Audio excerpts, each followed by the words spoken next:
Assalamualaikum warahmatullahi wabarakatuh. Hi, hello everyone. It's me, Nisa. I'm back with another cast. And first of all, thank you for being here. And today we are going to talk about a fashion company called Zara. And do not fool with the title of this video, or yeah, what with what I'm just say what I'm just said. It's not about the fashion, it's not about the clothes, it's more than that. And we are going to talk about a smart strategy, fast systems, and responsible business from Zara. Yes, the Zara that you know. And when you want to buy something, or when you go to this mall and then you see the brand Zara, that one Zara. Um, the case that we read is called Zara, staying fast and fresh. And before we dive more into this case, you need to take note, or you need to, what is it, highlight those two words, fast and fresh. If you want something that fresh, just like when you cook when you want to eat something, of course you want to have something that fresh from the oven, and to have that you need to be fast. And this case was written by UCLA Anderson School of Management in 2011. And at that time, Zara had just finished 10 years of amazing growth. Their sales reached over 8 billion euro. Please correct me because I forgot to search the symbol of the currency here. Yeah, and they grew from about 1,000 stores in 33 countries to nearly 5,000 stores in 80 countries. And they did all of this during a financial crisis. Like, imagine you being the only one standing man among other big brands, among your competitors, and the other was just struggling, and or even closing down, that you are the only standing man, and that's amazing. And you might question um, about Zara's condition, like how did Zara did that? How did Zara do that? And what can we learn from them? I think that's two biggest questions when we heard its story, right? Yeah, let's not gonna lie together, because we knew we want something that we want to be the best. We want to be someone that can lead up, lead leading something in, yeah, in some section. For example, like Zara in fashion, being the leader in being the leader of these fashion brands. Like you want to be like them too, right? And that's two biggest question, or most frequent question, that you want to ask when you heard this uh, their story. Okay, so continue to our discussion. So what is it, our themes today our themes this time is agile operations and strategic competitive advantage. In simple words, we want to understand how Zara moves fast, stays smart, and wins in a very competitive market. And to make this video, what is it? Yeah, to flow better in the storyline. So I will try to make three main discussions. I will bring three main questions from this case. The first one is how the Zara's production system works and why is it different from other brands? What make Zara different? Second one, how does Zara use information from its store to create new products so quickly? How can they do that, right?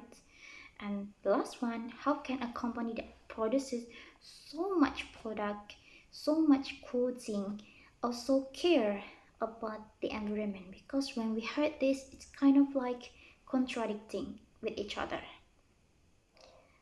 When I when the time being, when you pay attention to this video, you will find out that later these questions are not just for big companies.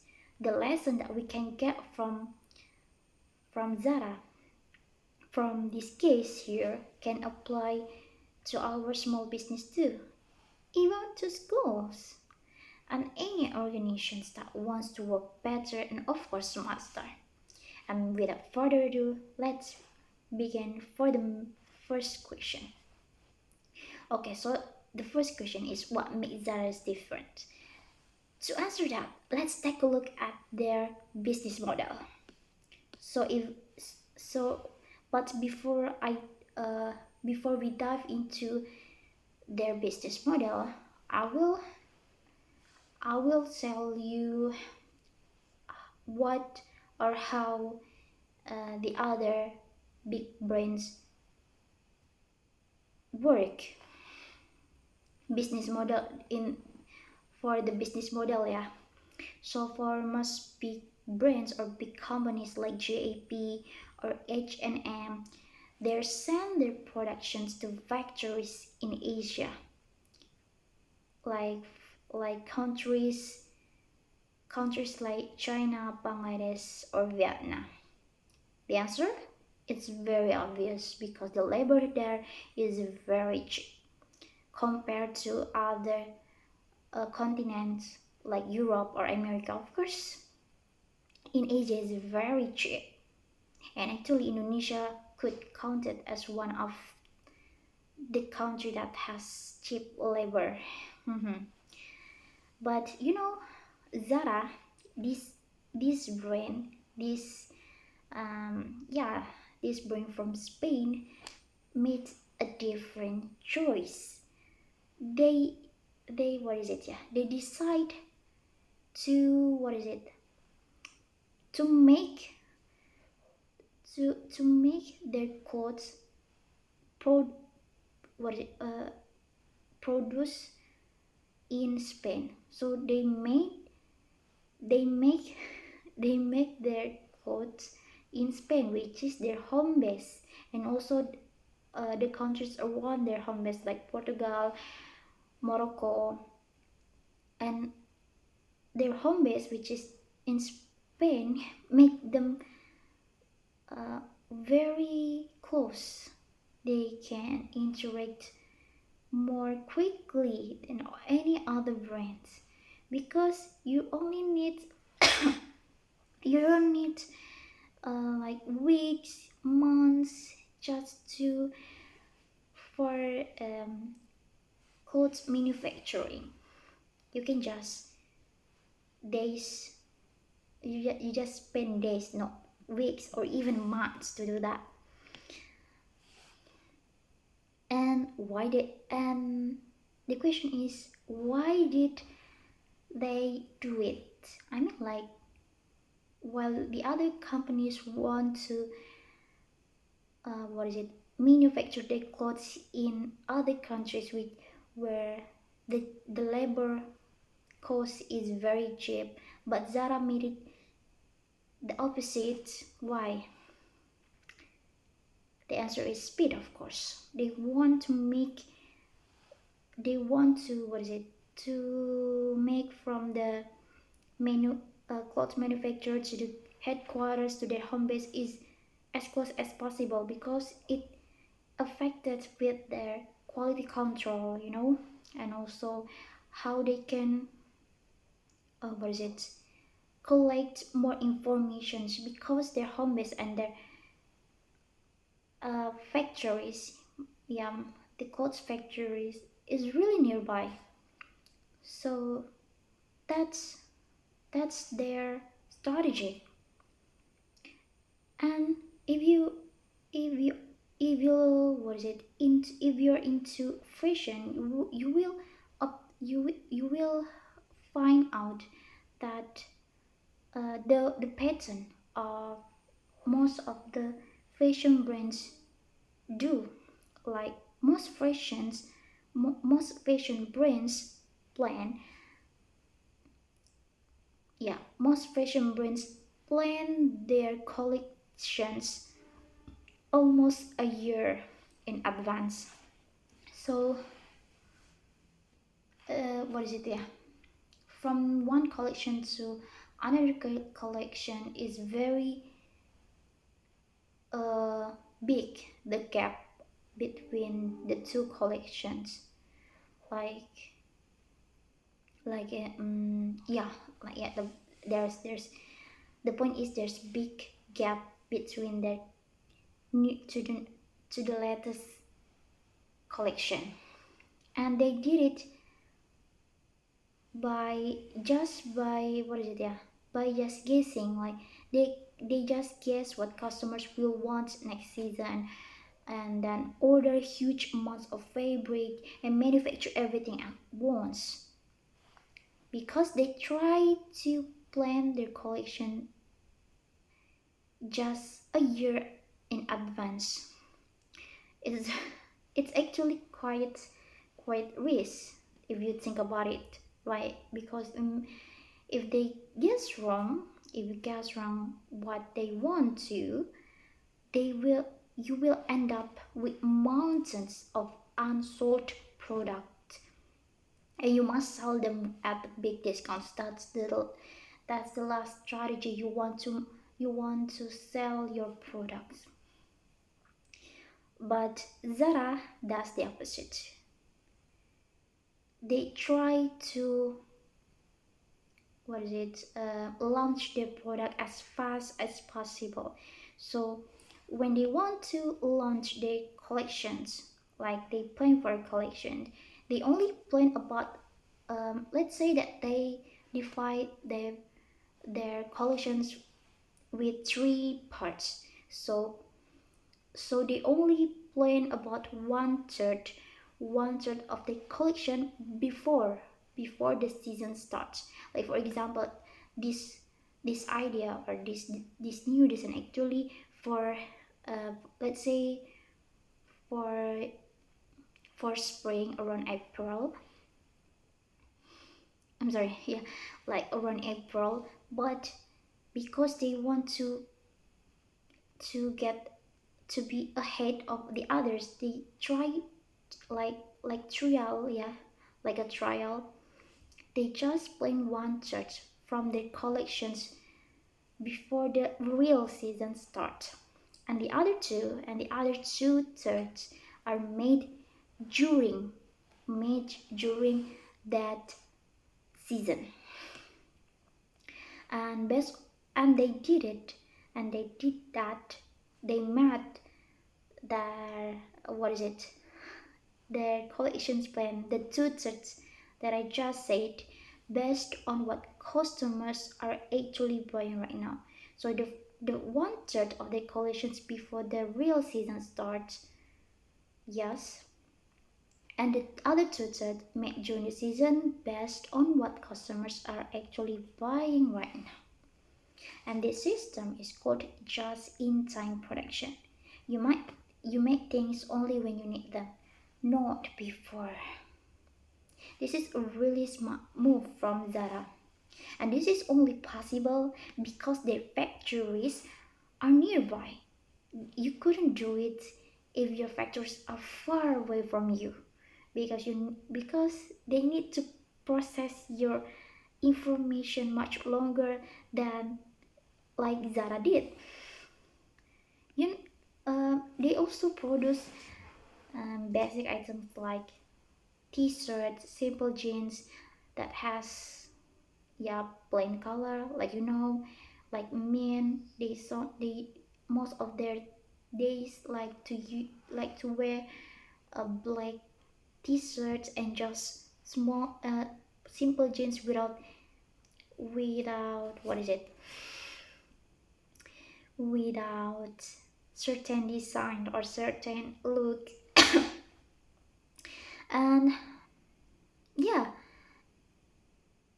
they just, for those like basic item, they does actually they also does use overseas suppliers, because unlike the seasonal collection for basic item, like I said, they use overseas supplier because those items do not need to be trend, they do not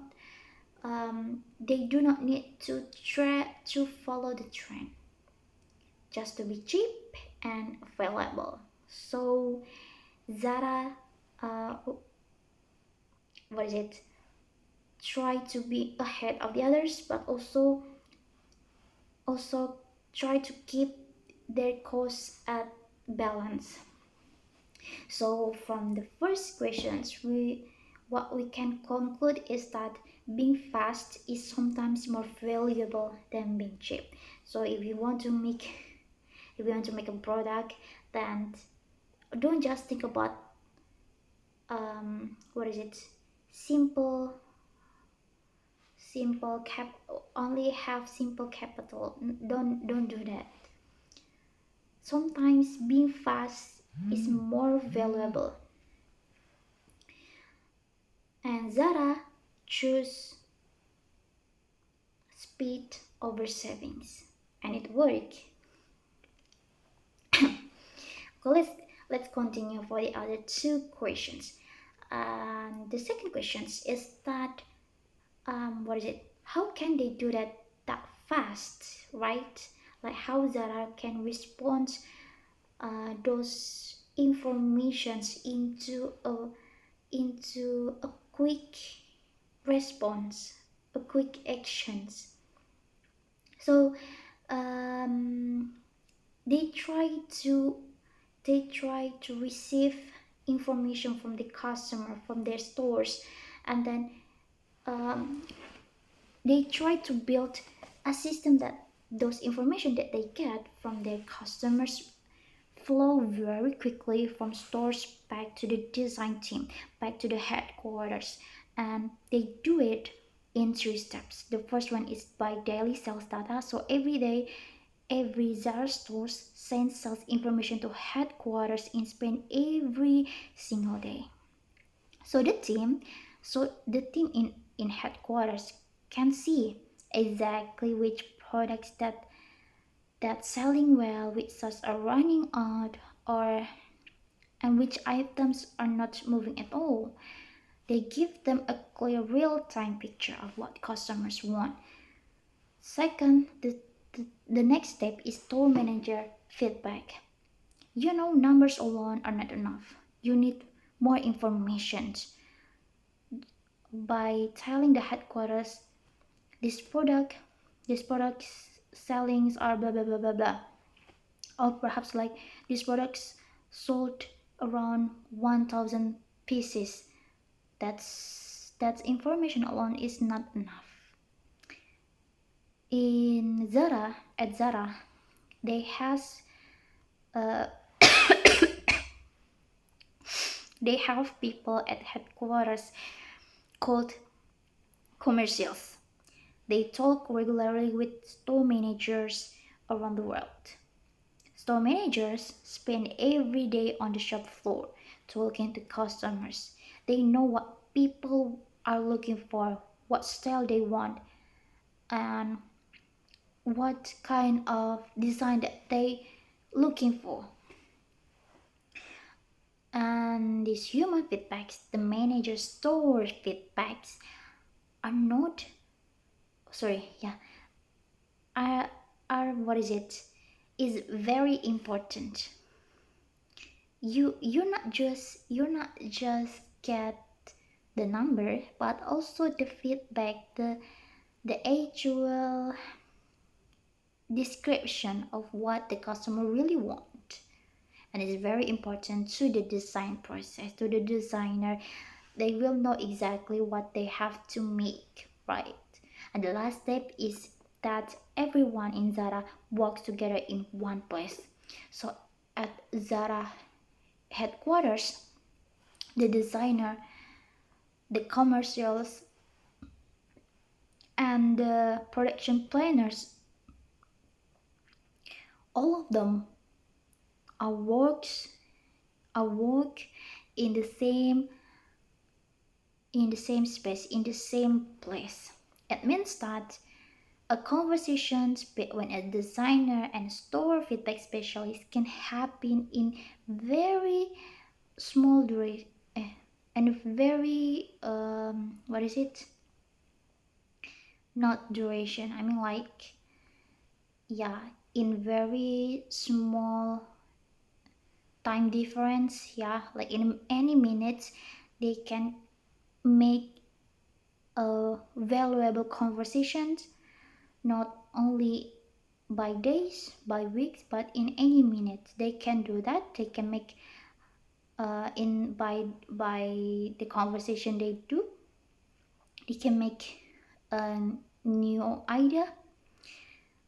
There's new idea that appear, and then not only they discuss that new idea, but they can also right at that time approve that idea and then send to the production very quickly. And that's how Zara's works, and the results is very amazing.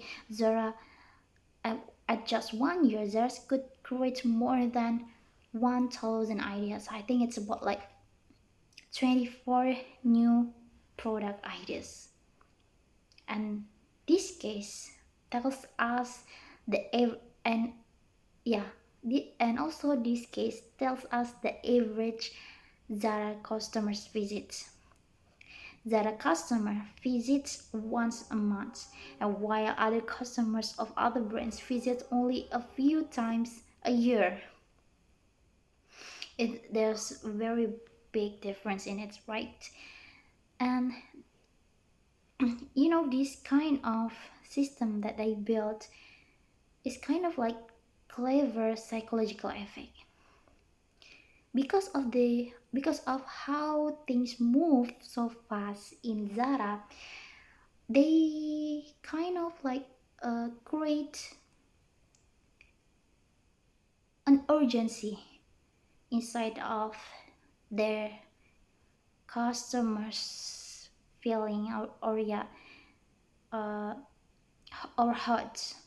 They kind of like give you an urgency, because for example, like, I will give you an illustration. Like when you come to a store and then you see something that really get your attention, but you couldn't buy it at that time because one thing or another. Actually, you can buy that, but because you have another things, then you, oh, I think I will come here next week and then just buy it like that. But because of the fast system that they built, the thing that you want to buy is disappear in any minute. And because of that, because of the system that they built, there's urgency feeling. Yeah, the urgency feeling when the customer, so they just, if you see something you like, you you need to buy it that day, because it probably will not be there next week. So yeah, that's really clever. Okay, so the last one, okay, we finally we arrive at the last main discussions of the case. Like, how can a brain that creates or produce very large numbers in productions could also care with with the environment? So what Zara did is actually called fast fashion, and fast fashion means producing a lot of clothes very quickly, very often, and this naturally uses a lot of energy. Not only energy, but also water, and raw materials. And it means that it also creates a lot of waste when clothes go out of style quickly and are thrown away. And so, how can Zara, one of the biggest fast fashion brands, also claim to care about the environment? Okay, so Zara's case is what we call the the ESG paradox. ESG stands for environment, social, and governance. And there is something interesting from this case. Zara's data shows that between 2006 and 2010, the carbon emissions actually went down. Even as they opened hundreds of new stores, they became more efficient with energy use. This shows progress, but it does not solve the whole problem because the total emission still grew as the company got bigger. So what should Zara do? What should Zara do to react with this problem? So we suggest a strategy with three parts.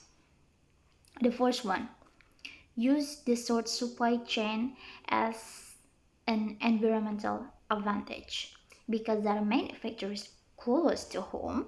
The products do not travel as far as those made in Asia. Shorter distance mean less fuels and of course fewer carbon emission from transportations. Zarazov invests more in this advantage, using renewable energy in their nearby factories, switching to electric delivery vehicles in Europe, and requiring the suppliers to follow strict environmental rules. The part 2, turn less waste into a brand story.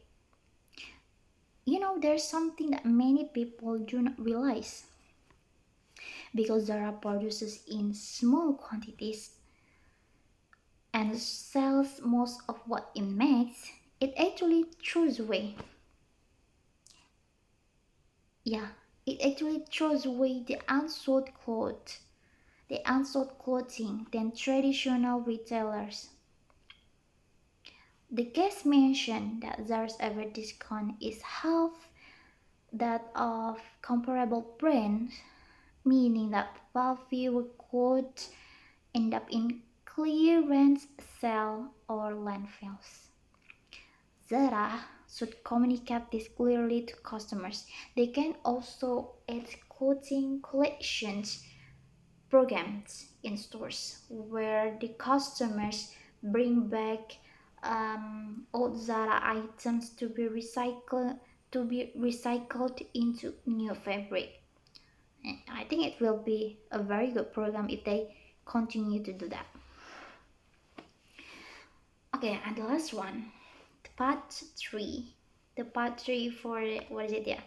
What we can suggest for Zara claims to be care with the environment is that be transparent and make it a strange. People these days really want a, a, a transparent data. You couldn't just say we care about the environment, but did not provide any data about it. Like what what's in reality that you do. People want to know about it. People want to know that if you really do something or really care about being um, being what is it sustainable. um yeah, that's it. That's all the for the case discussions that do all of this what is it discussion answer your questions. um I hope it answer your questions, and also I will also give like a closer especially for the last points questions last point main discussion, so that what is it, you know that from Zara we knew that sustainability is not the opposite of speed. Yes, sustainability is not the opposite of speed, especially in fast fashions. With the right strategy, they can support each other. And if you want, you can really implement it. What with what Zara strategy do? Okay.